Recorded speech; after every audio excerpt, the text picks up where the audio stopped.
All right, guys, welcome back to the eighth episode of the eighth round. I'm your host, offensive lineman for the Dallas Cowboys, Brock Hoffman. And I got a couple household things before I bring on my guest for this week's episode. So we hit the 500 mark for the YouTube giveaway. We're at 593 subscribers, almost to 1,000 followers on Instagram. So the eight people that will be receiving this giveaway, we got Brad Cooper, James Waldron, H. Goody 957, Megan Parker, Samuel Hudgens, Hollywood 76, Diana Ramirez, and Main Purpose. So if that's your YouTube name, just DM the eighth round on Instagram, and then we'll connect that way. I'll make sure you get your giveaway. But yeah, now it's time to bring on my guest, Eric Galko, Director of Football Ops and Player Personnel for the Shrine Bowl. My man, appreciate you coming on. Thanks, buddy. I appreciate having me on, buddy. What's going on today? Not much, dude. Just about to finish up week 2 of OTAs. It's kind of already Yeah. flying by. So it's been good though, kind of getting back into it. And it's been good to just kind of be around the guys again, being in that team setting. There's nothing like it. Yeah, it's awesome to have you in the Dallas Cowboys with a great franchise, a franchise Hmm. that likes playing with you, man, and knowing you for the last 2.5 years now, and knowing we go through the draft process to see where you went from Vatek to now being a guy competing for starting to in the NFL. It's been awesome, buddy. Yeah, no, it's crazy to actually think about like from the time that we, pretty much first met. I've gone through so many like ups and downs, and I think Right. about how crazy my career's been, but I'm just thankful to be here in Dallas, and I have a chance to compete for this starting job. So, but I appreciate you coming on here, man. We're gonna kind of focus everything towards, it's draft week. So first I want to talk about the, some Shrine Bowl background, and then we'll kind of dive Yeah. into some draft week questions. So Let's do it. how long have you been working with the Shrine Bowl, and then like what did you do beforehand? Yeah, I took over the Shrine Bowl. My first Shrine Bowl game was your game in 2022. So I took over Hmm. shortly after, the game took a hiatus in 2021 during COVID. And that's Right. kind of how I first met the Shrine Bowl leadership was I was doing some advising on playing football during COVID at the time. And I kind of linked up with the members of the board there and kind of went from the chance to say, hey, thanks for your input here. Like, do you want to talk about, being with this game? And I had, they had asked me, hey, we want to make the Shrine Bowl what it was 15, 20 years ago, which was the Right. premier event and a really big opportunity for the hospital system, which is what the Shrine Bowl is all about. The Hmm. Shriners Children's hospitals all around the world to get more attention and bring more donations and awareness what the hospital does, which is great. So they said, hey, we think you could do it. And I said, all right, if we're going to do this, we got to play in an NFL facility, take care of our Hmm. players at an elite level and put all these resources behind it. And they said, cool, we're in. So before that, I was with the XFL. I was executive over there Oh, I back in didn't the I didn't know 2020 that. XFL. Yeah, Okay. so Yeah. I was the director of player personnel for the entire league for the XFL. That was in 2020 under Oliver Luck and company. And Right. then before that, a lot of my career has been working with either startup football leagues or consulting with pro teams and across the industry too. So a lot of my job's been consulting, but XFL led into the Shrine Bowl, and I'm still here now 3 years later. Yeah, no, it's kind of crazy because I remember, no, we talked about it off air, like how the Shrine Bowl was, 15, 20 years ago or whatever, like that was definitely the premier bowl. And I feel like ever since you've taken it over, like, that first year that I didn't realize that was your first year. So that was, we were in Vegas that year. Like it was a good time. Like I felt like it was really set up well. Like I felt like it was Yeah. really organized. Like I felt like we had resources, like whether that's stretching, like recovery, different stuff like that. I thought it was just a really well ran event. And then, now you're in Dallas. So what kind of led you to move the from Vegas to, the Cowboys facility?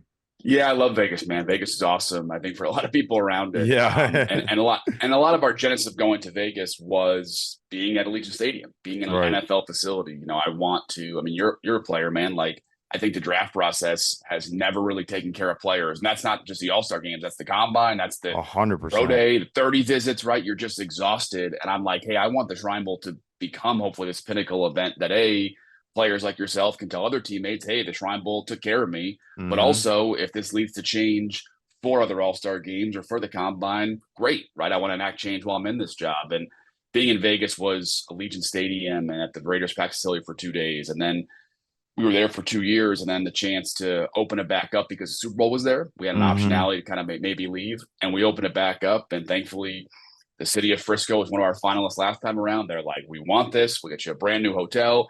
And then they said, we can get you the star. And I was like, well, all right, I'll be right there. And then 72 hours later, we were locked in. And credit to the Jones family for wanting us there and supporting it and making sure that we have all the resources we have too. And, my messaging and when I took over, my goal was to have a best in class experience for players, agents, NFL personnel, media, etc. And I think, you're there every day, man. The star is the It's best of the elite. best. It is elite for practice It's this year the facilities, Shrine no Bowl doubt. was so funny, man. Like I'm at the if you've been to the Star, it is like when people walk in from the outdoor little Hmm. field and Yep, there's 500, 600 NFL personnel and probably 80% were in awe, right? And they work at their own facility and they're like, exactly. this is the Mecca. So I think we want to take care of players in that way. It's hard to beat the Star anywhere in the country. No, that's awesome, dude. And I was super appreciative for it. And obviously I had never done it before, but I just again like wanted to reiterate like how well run it was, how like top of the class, experience it was. And I felt like it was just set up perfectly, like from, practice schedule to where we were practicing to the meetings to the recovery to food. Like it was top of the line. And I've heard some of my buddies that have gone down to Mobile and whatnot, and they said it's a little bit different down there. I'm not gonna diss anybody down there because he might get a little sensitive, but it's all right. Like I heard some guys have gone down to the Senior Bowl and it's just been like exhausting, like you said, just kind of like the combine is. Like people were saying, I'll never forget. Like dudes were saying, like at the combine, like they barely even like Yeah. feed you, and like the food's terrible. And I'm like, dude, like how do they expect you to perform at that an elite level, but you're in a stressed environment for a week straight or whatever? Yeah, man, and it's not worth. I'm not a negative person. I'm competitive as hell though, man. So like, Mm-hmm. of course, I want to do well and have a lot of guys, and we've had a record number of draft picks every year, and then Mm-hmm. more guys like yourself who weren't drafted, but playing the NFL. You, Jack Sanborn, Christian Izzy, and among Yep. others who are like NFL starters right away. But it's been awesome, and the other All Star games have changed when they end their day, right? So at the Shrine Bowl, you're done at 8 o'clock at night. That's it, right? Other All Star games have changed to be more close to that too. The combine Right. is going to have some changes too. So, like I said, I think I want to take care of our players, but if we can also change the industry, I hope players like yourself are like, yeah, like that shit sucked when I was going through it. And now you No, don't have to go through it 100%. anymore. That's great. So, No, 100%. So kind of leading into, we've talked about your history, talked about the Shrine Bowl. So when you're like looking for kids or scouting for kids, what are things you're looking for in players, and how does that kind of process work to where like, all right, we want, X amount of players. What do we look for in terms of like talent wise, and then how do you like land them, I guess, at the Shrine Bowl? yeah, one of the hard parts that gets frustrating is Hmm. we can like players, but part of how we're judged is draft picks, right? So like, not to, because I'm talking to you, like I was a big fan of your game, right? Right. But like, you weren't a draft pick, so it's like, oh, do we have fewer draft picks? Like, no, man, we had dudes, and it's like I can't control if they're drafted or not. But really, for our scouting purposes, a couple of core things we care about is finding guys with a high floor, right? We want to Right. have good depth of players at the event so NFL teams can evaluate, but also so our players can like raise their level, right? Right. And I think we try to prevent ourselves from having guys that could be like huge boomer bust. Obviously, if you have talent, we want those kind of guys, but guys that have played a lot of football, guys that have been consistent in their careers. A big thing I care about in scouting is guys getting better, right? I always tell Yeah. players like you should look at last year and this year, and a scout should easily be able to play spot the difference. And if they can see one or two, and just one or two things you got better at, that just shows you're still getting better. If you've plateaued as a player, okay, then this guy, why would this guy get better if he hasn't got better last year or two? So look for guys ascending, look for guys with high floors from a character standpoint, from a body type Hmm. standpoint, from an experience standpoint.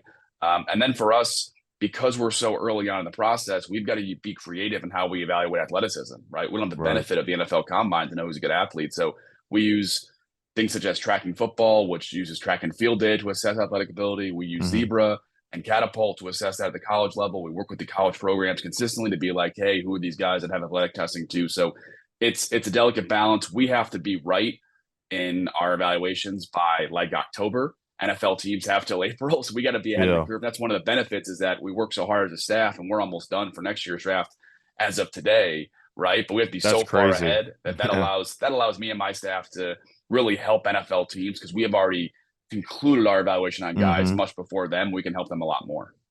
No, that's cool.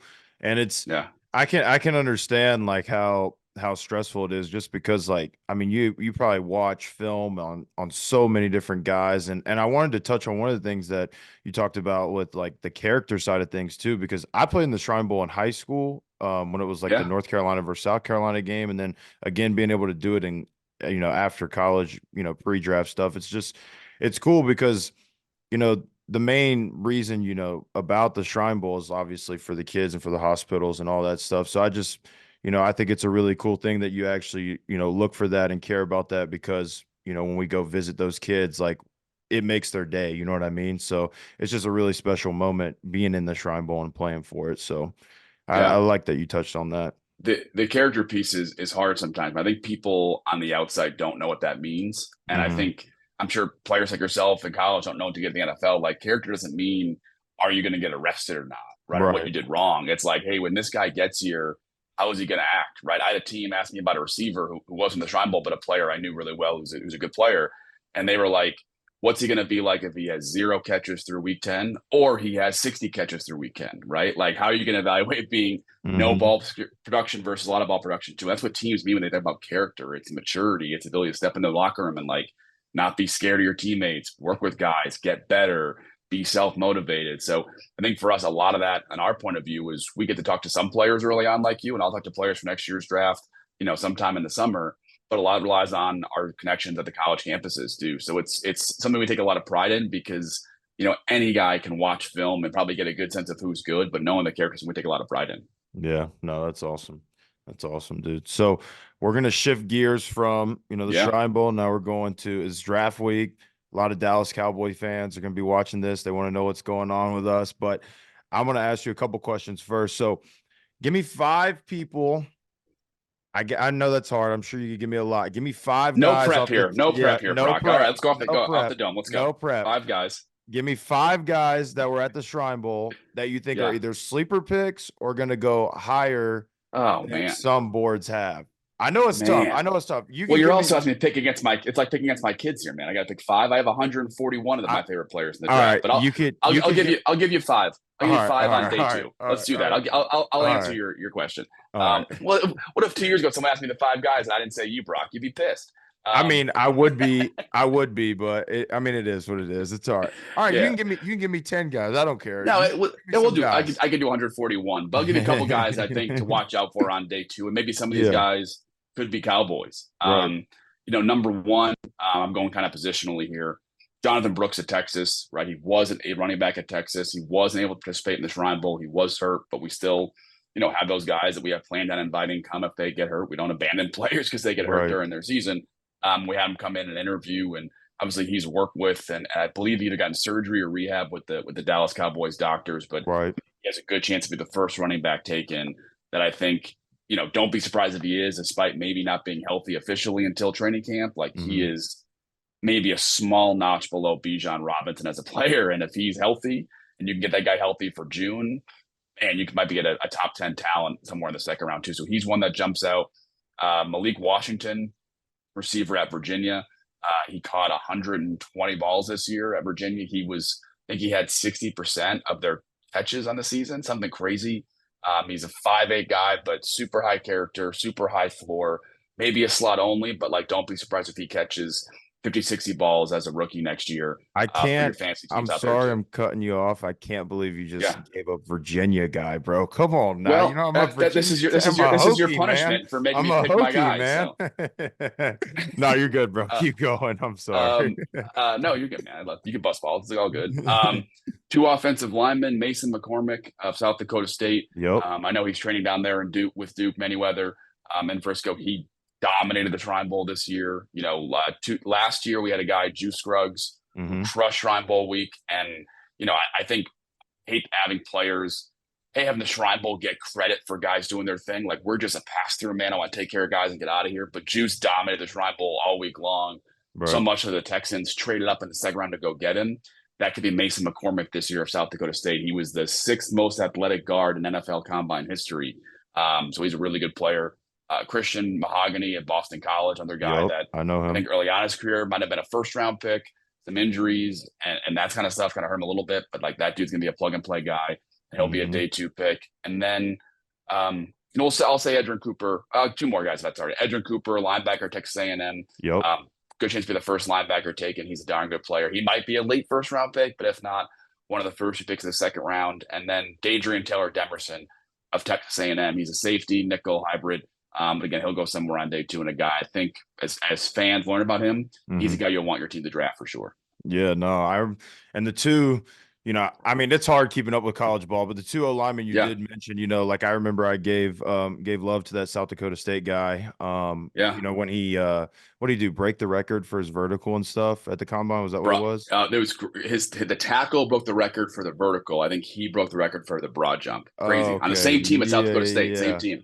That's right. There's two of them. I forgot that. So that's cool, man. All I, right. I appreciate you giving us some insight there. Yeah.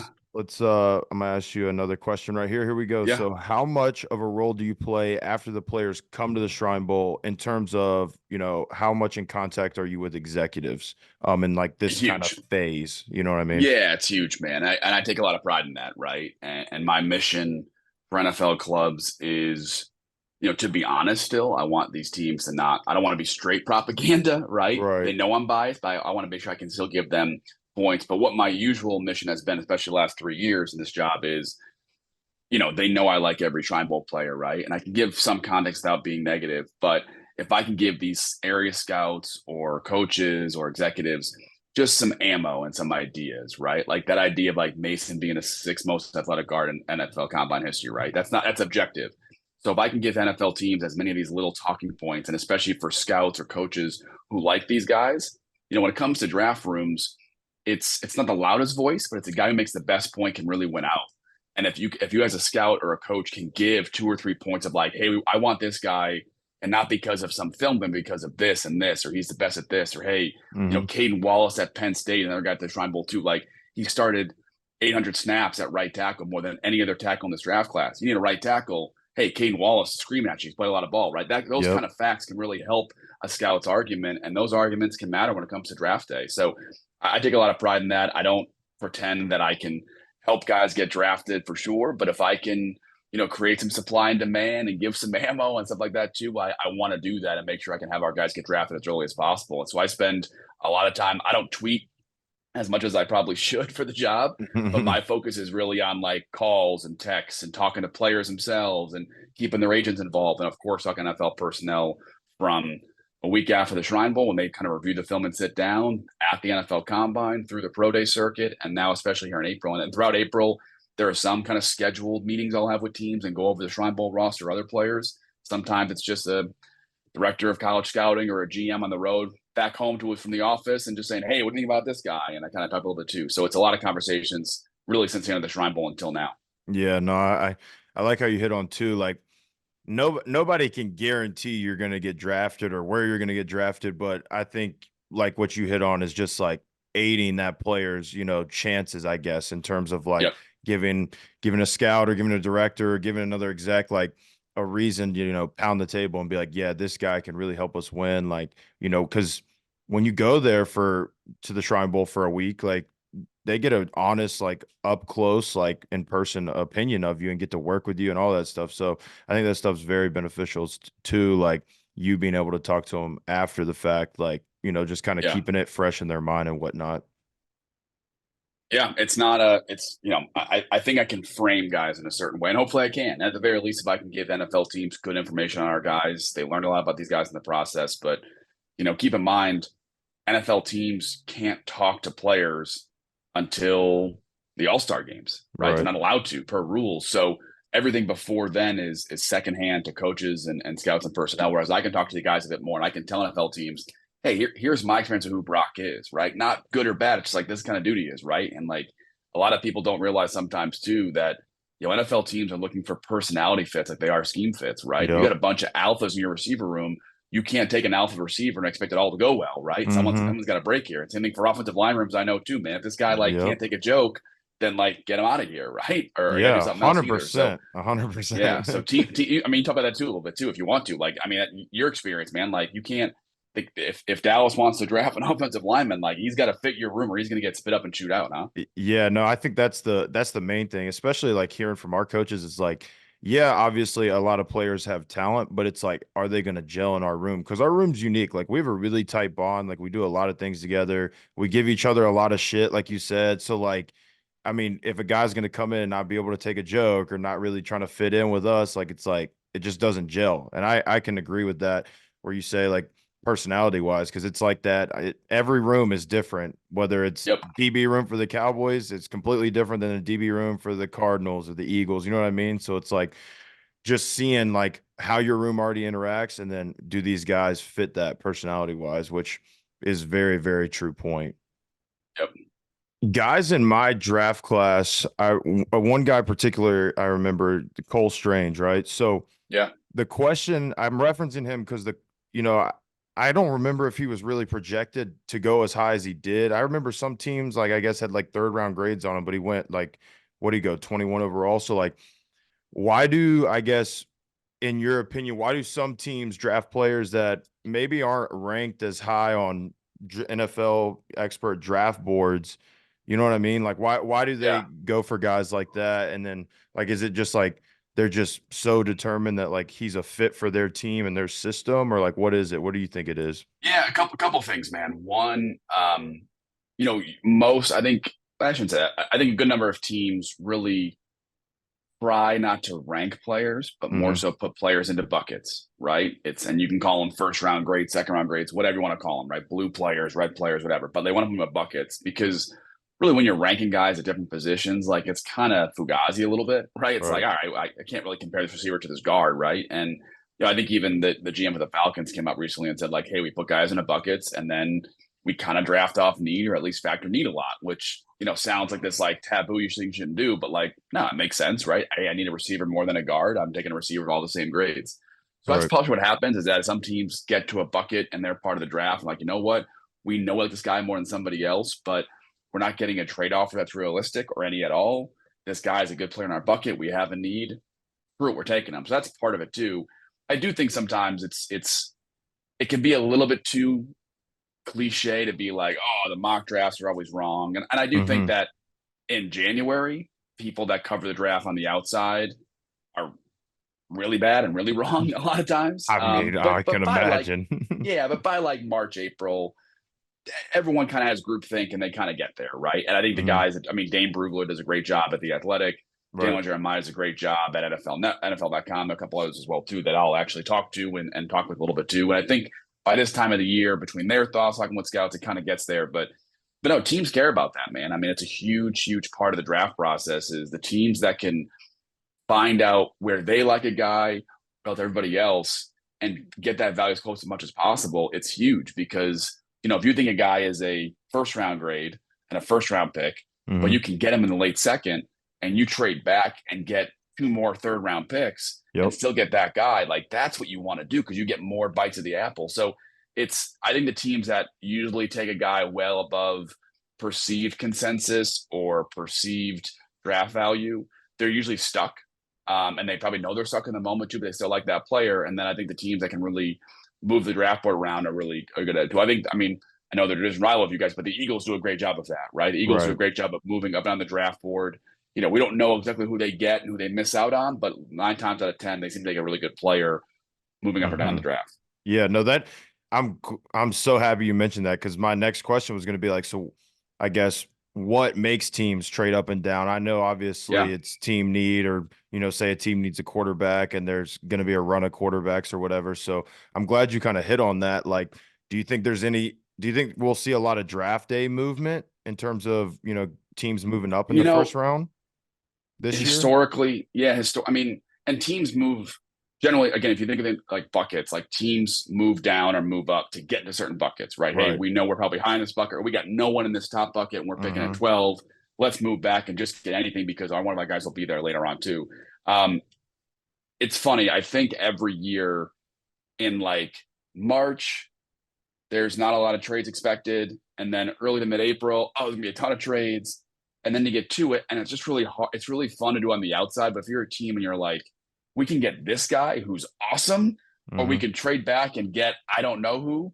No, we'll just take the awesome guy, right? That happens more times Right. than not too. So I think we'll see, probably one trade up for a quarterback in the top 10. Maybe one or two more trades in the top 15, 20 picks, likely for a receiver and offensive line because those positions are really strong. Hmm. And teams on those guys won't be there later too. And then maybe one or two in the back end too. But, I saw reports of, 10 trades in the first round. Like, no, it's just hard to do that because again, if you're in that Yeah. room, like I think it's if you want to follow the draft and like be interesting for a second, like just try to follow the draft if it's your one team, right? You're just the Cowboys. Okay, what do they need? Where are they picking? Where might those guys go? What do I do? Right. And it's like, hey, you Hmm. know what? The guy we like it. We want this position, but there's none of those guys there too. Am I going to take a worse player or get this awesome cornerback? Right. So I think it's really easy to go from a broad picture of like, hey, that guy got picked too early, but put yourself in the team shoes and it'll make a lot more sense. Yeah. Yeah. No, I feel like everybody has an opinion and thinks they know everything but on the Right. outside looking in. But when you're actually like in a team executive and that's pressure situation, you're like, no, I'm just going to stick with, my 12th Right. overall pick and Right. kind of roll with Yeah. it from there. Yeah. I didn't have this question for you, but now that we're kind of talking about it, who you think Washington's going to draft? You think they're going to take Jaden Daniels? I do. I think that's what people think right now too. I Hmm. think he's I think he's probably the best fit for what Cliff Kingsbury wants to do on Right. offense. And that's I think what's driving a lot of this, right? Is that Washington, I think they feel they're closer to being really competitive than people on the outside may realize. And I think they feel like they have the right coach.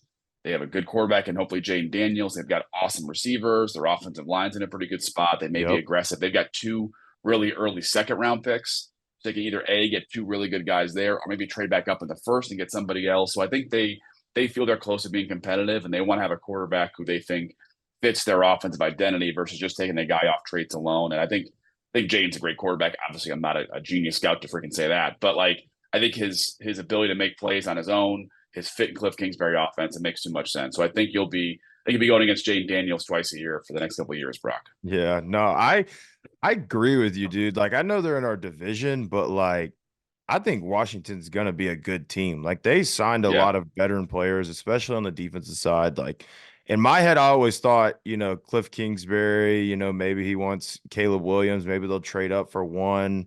But that was way before, obviously Chicago got rid of Fields and all that. But yeah, no, I've seen a lot of talk about Jaden Daniels, and I definitely think he would be a good fit for them too. So yeah. moving on to the next one. What do you think the Cowboys are doing at 24? It's a tough question, man. And I think they've certainly done their homework on both in the offensive line, right? You guys Mm-hmm. lost Tyron Smith on the offseason. Yep. And I think it's probably like, hey, that's probably got to fill that spot in some way or at least bring in competition. But I will say it feels like a lot of really good offensive linemen are going to go earlier, right? I don't think there might be eight offensive linemen that go in the top 20 picks in the draft, which is crazy. But like that's how many Really? So guys you might so you really think go there's there. going to be a big tackle run Yeah, I mean early? Joe Walt, J.C. Latham, Olu Fashanu, Talisi Mm-hmm. Fuaga, Troy Fatanu, Graham Barton, Amarius Mims. I think I'm missing somebody. That's like seven guys on top of my head, and like they all might Uh, be gone when the is it Cowboys what pick. about the Morgan kid from Arizona? Yeah, Yeah. Morgan from Arizona. He might be gone before them too. Maybe he's in that wheelhouse too. So I think for Cowboys fans, like I think you're looking at it's going to be hard to know where they might go on offense. And plus, trading up sounds great, but I think this, with the salary cap and how tight it is when you have so many good players, like you really need these draft picks to fill some spots. Mm-hmm. So I don't think they're gonna, I'm just guessing here. I'm not sure they want to trade up either. So they might be in a spot where it's like, hey, the offensive line we really like or the couple guys we like are all gone, and now what do you do? So I think Dallas is probably primed. Just guessing here, a little bit more to trade back than trade up, depending on what's there. But again, if they have to stick and pick, it might be a non-offensive line position. I know Cowboys fans seem all intent on getting an offensive lineman, but again, if you're Dallas, you don't want to take a guy who you don't think is good just because you have a need. That's how you make a lot of mistakes on draft day. So don't be surprised if they don't go offensive line in round one with how many guys might go before them. Wow. Yeah, I haven't even thought about that. I've heard a lot about, this tackle class being deep. I didn't Yeah, know that, eight it's nuts, guys could man. go early like that. Yeah, That would be insane. I figured at least two to three, we'd at least have a pick of two to three tackles or whatever that, are there at 24. But I mean, you're yeah, right. It's a good class and, there's some teams that definitely need tackles. So they could definitely kind of swoop them all up before we get there at 24. So I guess it kind of leads into my next questions. Like with our draft picks, as best guess as you could get, like where do you yeah. think Dallas kind of goes. Like if they take a first rounder, what is your best guess? And if they trade Yeah. back, where do you think they kind of go positionally in order there? And if you got a guy that you think Dallas might Yeah. take, give him a shout out. Yeah, I think offensive line will probably be something you want to add to in the first couple rounds, right? If Hmm. not round one, okay, round two. But again, you don't want to put yourself in a hole. And you guys got I think if Dallas drafted no offensive lineman, you guys would be good, right? I think it's more about adding competition and talent Hmm. versus, oh my God, we need a starter, right? I mean, Right. you're stepping up in a big role. TJ's played well when he's been swing Hmm. guy. Like they like him a lot too. They've had some guys on P squad to develop. Like there's plenty of guys here in your offensive line room that can play. So don't Hmm. be surprised if they don't, address that position early on. Just want to bring in more competition. But feels like offensive line will be an early pick. Running back, it feels like they'll have a Yeah. shot, and they kind of benefit from, hey, no one's taking a running back in the first round, maybe only one or two in the second round, so they can get one of the best guys in this class, and maybe round two, round three, and bring in more competition there.